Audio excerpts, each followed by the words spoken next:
In today's video, I'm going to teach you how to check Shopify store revenue. We'll move step by step so you can confidently find the numbers you need. Start by opening your Shopify Admin dashboard. This is your store's home area, where you land after signing in. It's the control center for everything, and it's where we'll begin. Next, look to the left-hand menu and click Analytics. This section is built to help you understand store performance at a glance and in depth. You'll see an overview by default, which is useful for quick insights, but for a clear, reliable view of revenue, we're going to dive into detailed reporting. From the Analytics section, click Reports.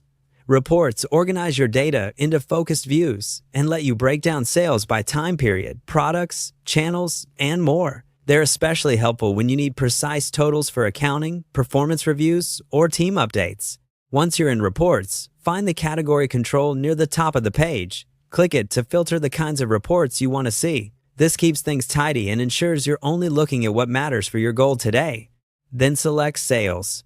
Choosing the sales category narrows the list to reports that focus on revenue and sales activity. This is where you'll typically find the most accurate representation of how much money your store brought in over a given period. Within this category, the Sales Over Time report is often the fastest way to see total sales for a specific date range. It shows trends, spikes, and seasonality, which is great for understanding performance beyond a single number.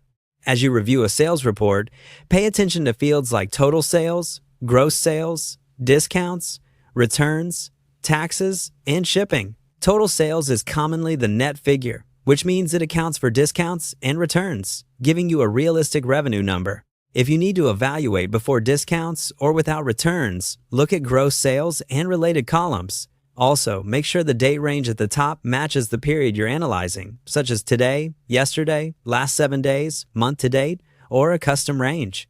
Keeping the date range consistent across reports helps you compare apples to apples.